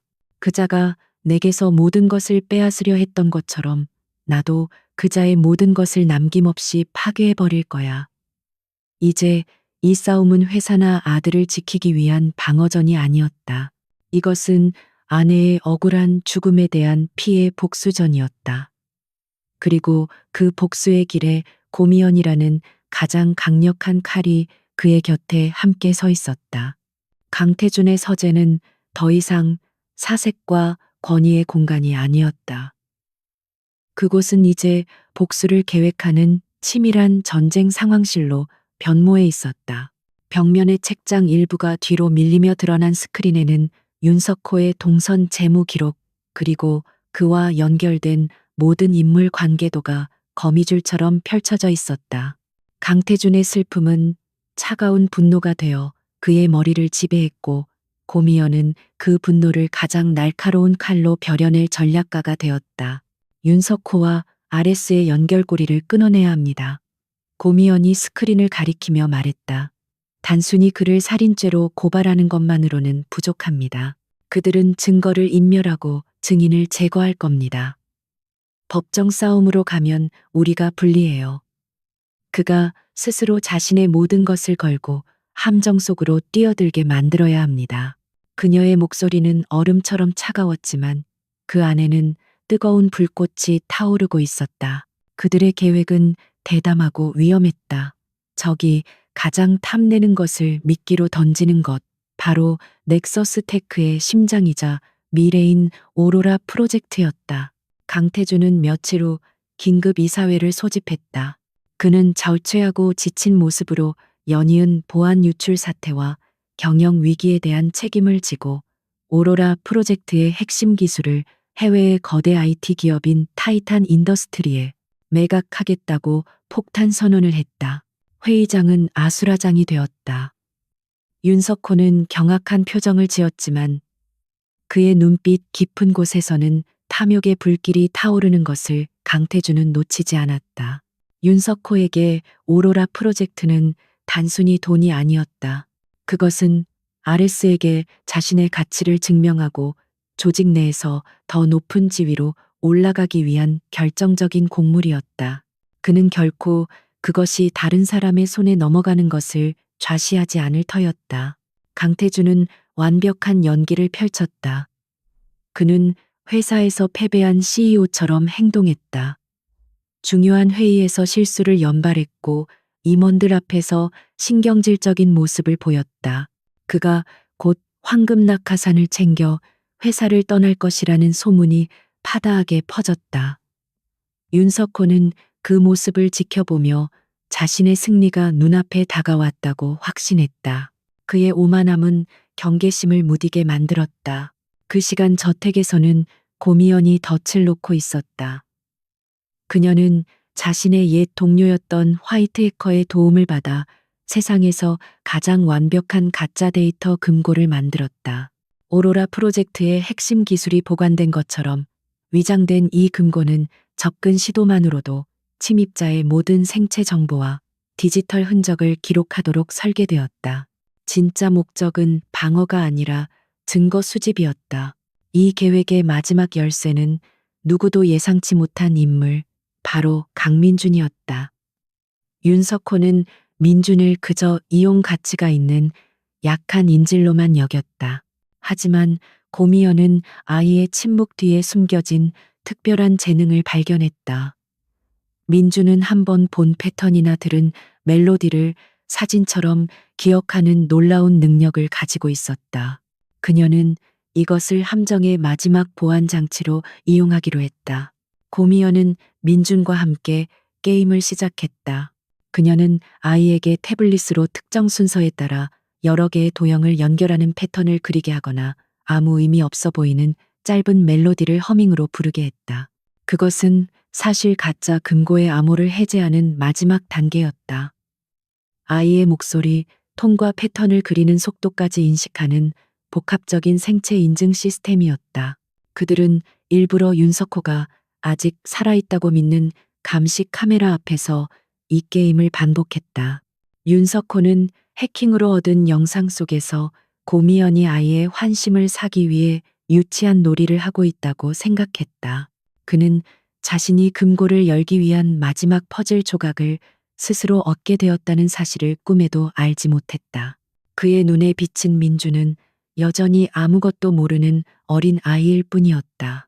마침내 결전의 날이 다가왔다. 타이탄 인더스트리의 대표단 물론 고미연이 섭외한 연기자들이었다. 이 계약의 마지막 단계를 논의하기 위해 저택을 방문했다. 저택에는 중요한 비즈니스가 성사되기 직전의 긴장감과 흥분이 감돌았다. 강태준은 응접실에서 대표단과 함께 협상을 진행했고 윤석호는 넥서스 테크의 2인자로서 당연하다는 듯이 그 자리에 배석했다. 강태준은 일부러 계약서에 세부 조항을 가지고 시간을 끌었다. 기술 데이터의 최종 이관은 제 서재에 있는 금고에서 제 아들의 생체 인증을 통해 이루어질 겁니다. 아이의 안전을 위한 마지막 보안 장치라서요. 그는 마치 중요한 정보를 무심코 흘리는 것처럼 말했다. 윤석호는 그 말을 듣고 속으로 쾌재를 불렀다. 모든 것이 그의 예상대로 흘러가고 있었다. 해가 지고 저택에 어둠이 내렸다. 고미연은 지하에 마련된 비밀 통제실에서 모든 CCTV 화면과 센서들을 주시하고 있었다. 그녀는 사냥을 앞둔 암표범처럼 고요하고 집중력이 넘쳤다. 마침내 그녀의 모니터 화면 속에서 윤석호가 움직이기 시작했. 그는 화장실에 다녀오겠다는 핑계를 대고 응접실을 빠져나왔다. 그의 발걸음은 망설임 없이 2층의 서재를 향하고 있었다. 덫은 설치되었고 사냥감은 제 발로 덫을 향해 걸어 들어오고 있었다. 통제실의 차가운 공기 속에서 고미연은 마이크를 켜고 자신의 귀에 꽂힌 소형 수신기를 통해 강태준에게 속삭였다. 목표 지점으로 이동 중 5분 후 공연을 시작하겠습니다. 그녀의 눈이 가늘어졌다. 이제 길고 길었던 복수극의 마지막 막이 오르려 하고 있었다. 윤석호는 강태준의 서재에 들어서는 순간 승리를 예감했다.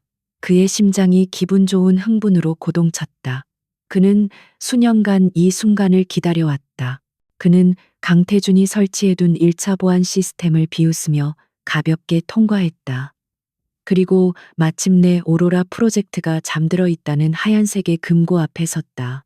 그는 품속에서 꺼낸 소형 단말기를 이용해 미리 녹화해둔 민준의 목소리와 패턴을 재생했다. 딸깍하는 소리와 함께 묵직한 금고문이 부드럽게 열렸다. 하지만 그의 눈앞에 나타난 것은 데이터 저장 장치가 아니었다. 금고 안에는 모니터 한 대가 덩그러니 놓여 있었고 화면에는 방금 전 금고문을 여는 자신의 모습이 여러 각도에서 생생하게 비치고 있었다. 스피커를 통해 차가운 목소리가 흘러나왔다. 고미연의 목소리였다. 체크메이트입니다. 윤 이사님. 그 순간 저택 전체에 날카로운 경보음이 울려 퍼지기 시작했다. 윤석호의 얼굴에서 자신만만한 미소가 사라지고 흉측한 분노와 당혹감이 그 자리를 대신했다. 함정이었다. 처음부터 모든 것이 자신을 올가매기 위한 거대한 연극이었던 것이다. 하지만 그는 이대로 무너질 만큼 어수룩한 남자가 아니었다. 그는 손목시계의 버튼을 3개 눌렀다. 만약을 대비해 저택 외부에 대기시켜 두었던 그의 마지막 카드 최정예 용병팀에게 보내는 비상 신호였다. 아직 게임은 끝나지 않았어. 강태준. 그는 미친 사람처럼 외치며 서재의 비밀 통로로 몸을 날렸다. 그가 수년간 부사장으로 일하며 알아냈던 저택의 설계도에도 없는 비상 탈출로였다. 그의 목표는 더 이상 오로라가 아니었다. 이 지옥 같은 곳을 빠져나가기 위한 유일한 인질 강민준이었다. 저택 바깥에서는 그의 용병들이 연막탄과 섬광탄을 터뜨리며 강태준의 보안팀과 격렬한 교전을 벌이기 시작했다. 민준이 강태준은 서재로 달려오다. 윤석호가 사라진 비밀 통로와 창밖의 아수라장을 보고 상황을 파악했다. 그의 얼굴이 새하얗게 질렸다. 함정은 성공했지만 가장 소중한 것을 잃을 위기에 처한 것이다. 고미연은 당황하지 않았다. 그녀의 눈빛은 오히려 이전보다 더 차갑고 날카로워졌다. 아직 늦지 않았습니다. 아이에게는 제 마지막 보험이 있습니다. 그녀는 통제실로 달려가 노트북을 열었다. 화면에는 저택을 벗어나 항구 쪽으로 빠르게 이동하는 작은 점 하나가 표시되고 있었다. 민준이 항상 품에 안고 다니던 낡은 토끼 인형 안에 그녀가 몰래 넣어둔 초소형 추적 장치였다. 항구 근처의 폐창고입니다. 아레스가 자주 이용하는 버려진 장소죠. 그녀는 무기를 챙기며 말했다. 경찰에 알릴 시간은 없습니다. 우리가 직접 가야 합니다. 음산한 밤바다의 공기가 감도는 폐창고 단지. 윤석호는 버려진 13번 창고 안에서 초조하게 서성였다. 그는 겁에 질려 울고 있는 민준의 목에 차가운 칼을 댄 채였다. 그는 아레스에게 연락을 시도했지만 조직은 이미 실패한 그를 버린 뒤였다. 그는 이제 외통수에 몰린 왕이었다. 남은 것은 바락뿐이었다. 잠시 후 창고의 거대한 철문이 열리며 강태준과 고미연이 모습을 드러냈다. 강태준은 비무장 상태였다. 그는 아들을 위협하는 악마 자신의 아내를 죽인 원수를 온몸으로 마주했다. 윤석호, 아이를 내려놔. 네가 원하는 게 돈이라면 얼마든지 주겠다. 모든 걸 버리고 떠날 수 있게 해주지. 그의 목소리는 분노를 억누르느라 심하게 떨렸다. 돈. 윤석호는 광기 어린 웃음을 터뜨렸다.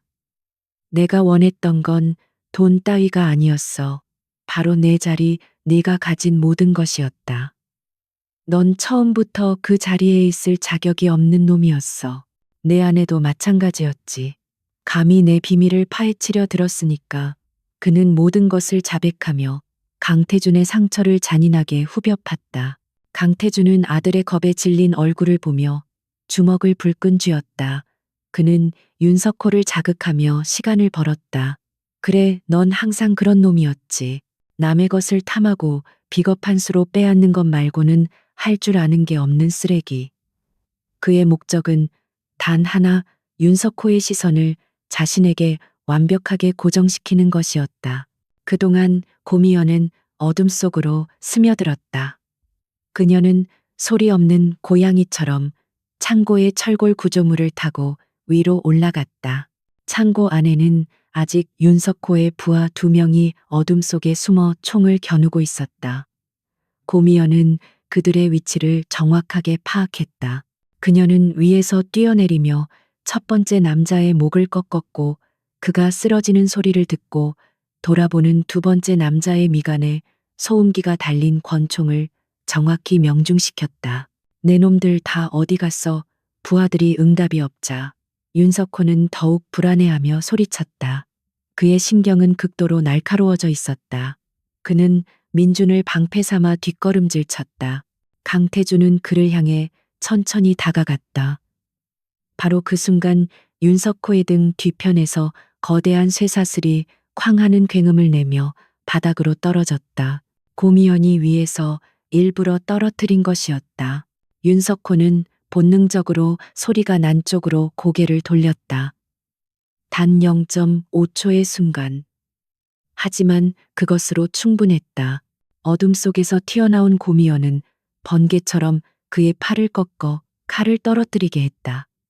동시에 강태준이 몸을 날려 아들을 그의 품에서 낚아챘다. 고미연은 저항하는 윤석호의 복부에 강렬한 니킥을 날리고 그의 턱을 손바닥으로 올려쳐 정신을 잃게 만들었다. 모든 것이 순식간에 끝났다. 강태준은 울음을 터뜨리는 아들을 품에 꼭 끌어안았다. 살아있다는 안도감과 늦어버린 아내에 대한 미안함이 뒤섞여 그의 눈에서도 뜨거운 눈물이 흘러내렸다. 바닥에는 모든 것을 잃고 괴물처럼 쓰러져 있는 윤석호가 있었다. 그리고 그 앞에는 마치 심판의 여신처럼 고미연이 차가운 얼굴로 그를 내려다보고 있었다. 길고 길었던 악몽 같은 밤이 마침내 끝나고 있었다. 폐창고의 차가운 콘크리트 바닥 위로 한때 세상을 호령하던 야망의 제국이 무너져 내렸다. 강태준은 아들 민준을 굳게 끌어안고 있었고 고미연은 정신을 잃은 윤석호를 단단히 결박하고 있었다. 승리의 순간이었지만 누구도 환호하지 않았다. 그들 주위에는 오직 죽은 아내에 대한 슬픔과 길고 길었던 싸움의 피로감만이 맴돌았다. 고미연은 일반 경찰이 아닌 다른 번호로 전화를 걸었다. 그녀가 신뢰하는 유일한 공권력이자 과거 국정원 시절부터 인연을 맺어온 대검찰청의 최진우 부장검사였다. 그녀는 이 사건이 단순한 납치, 살인 미수가 아님을 잘 알고 있었다. 배후에 있는 아레스의 손길이 닿기 전에 가장 확실하고 안전한 곳으로 증거와 범인을 넘겨야만 했다. 몇 시간 후 저택의 비밀 통제실은 다시 한번 그들의 전쟁 상황실이 되었다. 그들은 지난 몇 주간 수집하고 기록했던 모든 증거를 하나의 완벽한 패키지로 엮어내고 있었다. 윤석호가 금고를 열기 위해 자신의 얼굴과 목소리를 인증하는 장면이 담긴 고화질 영상, 그의 모든 디지털 흔적을 기록한 로그 파일, 그리고 아내를 살해하기 위해 청부업자에게 돈을 보낸 차명 계좌 내역까지. 모든 증거는 반박의 여지가 없었다. 여기에 강태준의 해결사 팀이 잡아들인 용병 중 한 명으로부터 받아낸 자백 영상이 더해졌다. 그는 윤석호의 지시로 아이를 납치하려 했으며 실패할 경우 모두 제거될 것이라는 협박을 받았다고 증언했다. 고미연은 이 모든 조각들을 시간 순서대로 재구성하여 차유진의 죽음부터 오늘 밤의 사건까지 이어지는 거대한 범죄 연대기를 완성했다. 새벽녘 최진우 검사가 비공식적으로 저택을 방문했다. 그는 강직하고 청렴하기로 유명한 인물이었다. 그는 고미연이 내민 증거 자료들을 하나씩 확인하며 경악을 금치 못했다. 한 기업의 임원이 저지른 범죄라고는 믿기 힘든 국가를 뒤흔들 만한 거대한 스캔들이었다. 그는 결박된 채 끌려나가는 윤석호를 보며 강태준에게 고개를 숙였다. 늦었지만 이제라도 정의를 바로 세우겠습니다. 다음 날 대한민국은 발칵 뒤집혔다. 넥서스 테크의 2인자인 윤석호 이사가 산업 스파이 및 살인 교사 혐의로 긴급 체포되었다는 뉴스가 모든 언론의 헤드라인을 장식했다. 넥서스 테크의 주가는 폭락했지만 강태준은 흔들리지 않았다. 그는 긴급 기자회견을 자청해 카메라 앞에 섰다. 그는 CEO가 아닌 아내를 잃은 한 남편으로서, 그리고 아들을 잃을 뻔했던 한 아버지로서 모든 진실을 담담하게 밝혔다. 그의 진솔한 고백에 여론은 움직였다. 검찰의 수사는 전례 없는 속도와 강도로 진행되었다. 윤석호의 제국은 모래성처럼 무너져 내리기 시작했다. 그의 비호 아래 온갖 비리를 저질렀던 임원들이 줄줄이 구속되었고, 그가 수년간 불법적으로 축적한 재산은 모두 동결되었다. 차유진의 사건은 재수사에 착수되었고, 얼마 지나지 않아 단순 사고가 아닌 계획된 살인이었음이 공식적으로 발표되었다. 마침내 아내의 억울한 죽음이 세상에 알려지던 날, 강태준은 아내의 묘지를 찾았다. 그는 차가운 비석을 어루만지며 오랫동안 가슴에 묻어두었던 말을 전했다. 미안해, 너무 늦어서. 하지만 이제 편히 쉬어, 유진아. 그의 눈에서 뜨거운 눈물이 흘러내렸다. 그것은 더 이상 슬픔만의 눈물이 아닌 무거운 짐을 내려놓는 안도의 눈물이었다. 윤석호에 대한 수사는 자연스럽게 RS라는 거대한 그림자로 이어졌다.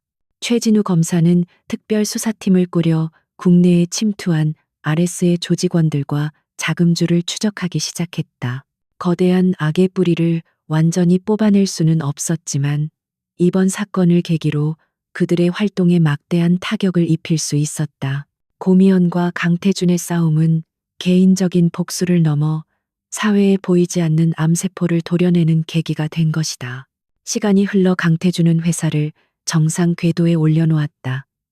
그는 윤석호가 남긴 부패의 흔적을 모두 지우고 투명하고 정직한 경영을 선언했다. 그는 더 이상 일에만 미쳐 사는 차가운 CEO가 아니었다. 그는 직원들과 소통하고 아들 민준과 더 많은 시간을 보내는 따뜻한 리더이자 아버지가 되어 있었다. 불과 몇 달 사이에 그는 완전히 다른 사람으로 거듭나 있었다. 그리고 마침내 심판의 날이 찾아왔다. 법정 최고형. 윤석호는 자신의 모든 죄에 대한 대가로 종신형을 선고받았다. 법정을 나서는 그의 얼굴에는 어떤 감정도 남아있지 않았다. 모든 것을 잃은 자의 공허함만이 가득했다. 강태준과 고미연은 서재에서 뉴스를 통해 그 광경을 지켜보았다.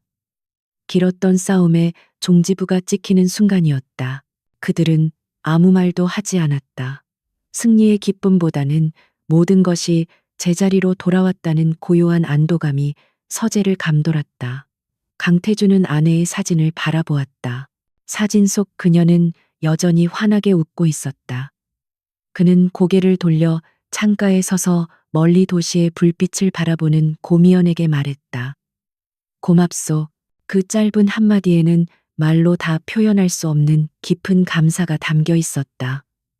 정의를 위한 싸움은 끝났다.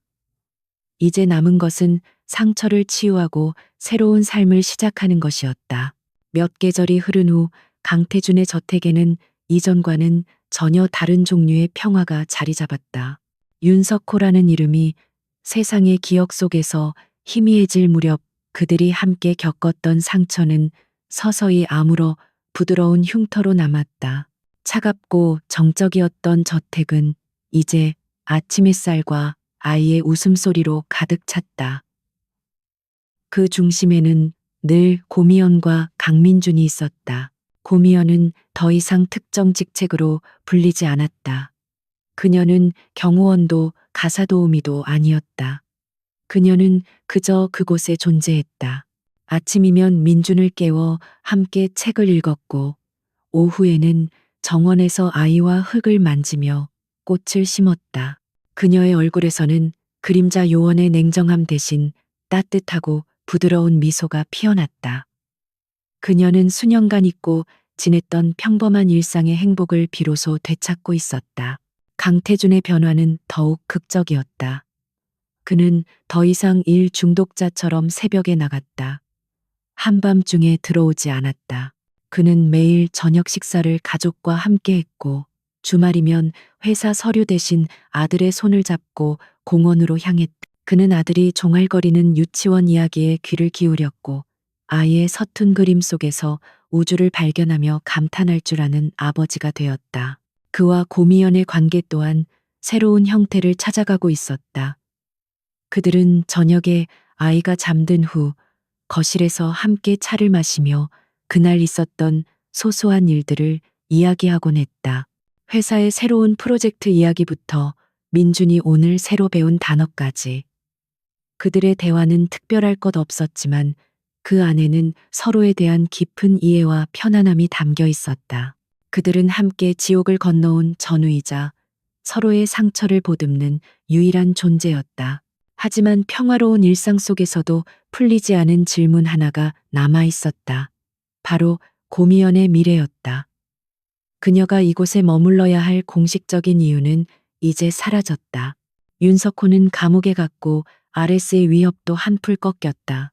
때때로 그녀는 자신이 이곳에 계속 머물러도 되는 것인지 자문했다. 섀도우로서의 삶은 끝났지만 고미연으로서의 삶은 아직 어디로 가야 할지 정해지지 않은 상태였다. 어느 날 저녁 강태준이 먼저 그 침묵을 깼다. 그는 그녀에게 넥서스 테크의 보안 총괄 이사직을 제안했다. 그녀의 능력을 생각하면 당연한 제안이었다. 그는 또한 그녀가 평생 편안하게 살 수 있을 만큼의 막대한 보상금을 제시했다. 그것은 그녀에게 진 마음의 빚을 갚으려는 그의 방식이자 어떻게든 그녀를 곁에 붙잡아두고 싶은 그의 서툰 표현이었다. 고미연은 그의 제안에 대해 즉답을 피했다. 그녀의 마음은 복잡했다. 이곳에서의 삶은 더할 나위 없이 행복했다. 하지만 그것이 자신의 능력에 대한 보상으로 주어진다면 어딘가 불편하게 느껴졌다. 그녀는 돈이나 명예를 위해 이곳에 머물고 싶지 않았다. 그녀의 마음속에는 이미 다른 훨씬 더 소중한 이유가 자라나고 있었다. 그들의 어색한 대화를 문틈으로 민준이 듣고 있었다. 아이는 아직 어렸지만 어른들의 대화 속에 담긴 미묘한 불안감을 본능적으로 감지했다. 다음 날 민준은 하루 종일 스케치북에 무언가를 열심히 그렸다. 저녁 식사 후 아이는 자신의 그림을 들고 두 사람에게 다가왔다. 그림 속에는 세 사람이 손을 꼭 잡고 활짝 웃고 있었다. 큰 남자와 작은 아이, 그리고 그 옆에 따뜻한 여자. 그림 위에는 아이의 삐뚤빼뚤한 글씨로 우리 가족이라고 쓰여 있었다. 민주는 그림을 고미연에게 내밀며 맑은 눈으로 그녀를 올려다보았다. 그리고는 나지막이 물었다. 고미연 아줌마, 이제 우리 엄마 해줄 거예요. 아이의 순수한 질문은 그 어떤 말보다 강력한 힘을 가지고 있었다. 그것은 강태준과 고미연이 애써 외면하고 있던 서로의 마음, 가장 깊은 곳에 대한 질문이었다. 강태준은 아이의 말에 용기를 얻었다. 그는 자리에서 일어나 고미연의 앞으로 다가갔다. 그는 그녀의 손을 조심스럽게 잡았다. 민준이 말이 맞소. 나는 더 이상 당신에게 보디가드나 회사 동료가 되어달라고 부탁하는 게 아니오. 그냥 지금처럼 우리 곁에 있어 주시오. 민준이에게, 그리고 나에게 가족이 되어 주시오. 그의 목소리는 조금 떨렸지만 그 어떤 비즈니스 계약보다 진실되고 간절했다. 그것은 열정적인 사랑 고백은 아니었다. 하지만 함께 죽음의 문턱을 넘고 서로의 가장 깊은 상처를 공유하며 쌓아 올린 신뢰와 애정의 고백이었다. 고미연은 자신을 바라보는 두 사람의 얼굴을 번갈아 보았다. 자신을 향한 절대적인 믿음을 보여주는 남자의 눈빛과 자신을 세상의 전부인 것처럼 바라보는 아이의 눈빛. 그녀는 평생을 그림자로 살아왔지만 마침내 자신이 머물러야 할 양지를 찾은 것이다. 그녀의 눈가에 조용히 눈물이 흘러내렸다. 하지만 그것은 슬픔의 눈물이 아니었다. 길고 길었던 어둠의 터널을 지나 마침내 빛을 발견한 자의 기쁨의 눈물이었다. 그녀는 대답 대신 조용히 고개를 끄덕였다. 그리고는 몸을 숙여 민준을 꼭 끌어안았다. 강태준이 다가와 두 사람을 자신의 넓은 팔로 함께 감싸 안았다. 세 사람은 한참 동안 그렇게 서로의 온기를 나누었다. 몇 년 후 저택의 정원에서는 작은 생일 파티가 열리고 있었다. 민준아, 생일 축하해. 강태준과 고미연이 함께 노래를 불렀고, 이제 훌쩍 자란 민준은 행복한 웃음을 터뜨리며 촛불을 껐다. 고미연의 손가락에는 작은 반지가 빛나고 있었고, 그녀의 곁에 선 강태준의 얼굴에는 세상 가장 행복한 남자의 미소가 걸려 있었다. 그들은 이제 분쟁과 위협의 기억을 넘어선 온전한 하나의 가족이었다. 하나의 간절한 외침으로 시작되었던 기적은 마침내 가장 완전하고 의미 있는 해피엔딩을 맞이했다.